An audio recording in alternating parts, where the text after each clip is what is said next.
Hinduism, the river Ganges, referred to as Ganga, is considered sacred. The river, personified as a goddess, is worshipped by Hindus who believe that bathing in the river causes the remission of sins and facilitates liberation from the cycle of life and death. Pilgrims travel long distances to immerse the ashes of their kin in the waters of the Ganga so that their loved ones will pass on to heaven. If the people don't go to the Ganges river, then it's thought that they will not go to heaven.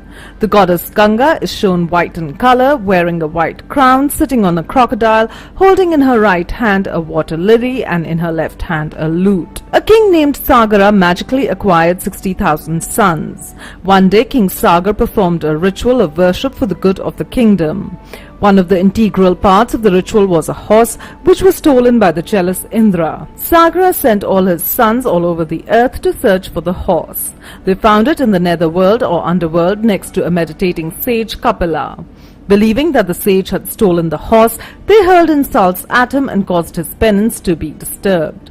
The sage opened his eyes for the first time in several years and looked at the sons of Sagara.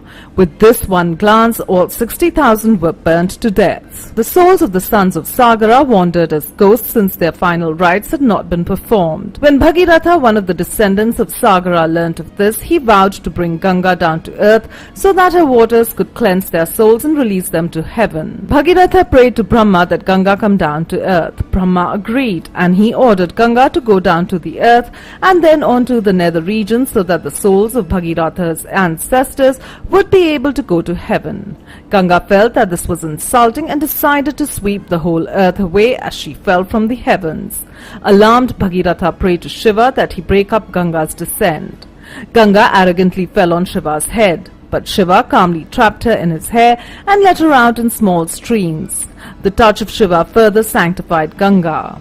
As Ganga travelled to the netherworlds, she created a different stream to remain on earth to help purify unfortunate souls here. She is the only river to follow from all the three worlds, Swarga heaven, Prithvi earth and Patala netherworld or hell. Because of Bhagiratha's efforts, Ganga descended onto earth and hence the river is also known as Bhagirathi. Rig Veda mentions the name Ganga only twice, but in the later Puranic period, Ganga assumes importance as a goddess. She is called Mandakini in the great heaven and Bhagirathi in hell. It is sometimes believed that the river will finally dry up at the end of Kali Yuga or the era of darkness, the current era, just as with the Saraswati river, and this era will end.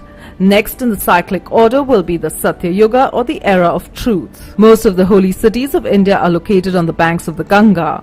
These are Rishikesh, Haridwar, Banaras, Allahabad. Those who die within the specified limits of the Ganga go to the heavenly world. If after cremation the ashes are thrown into the Ganga, the same purpose is served. No Hindu would dare speak of falsehood with the Ganga water or the Ganga Jal in their hand.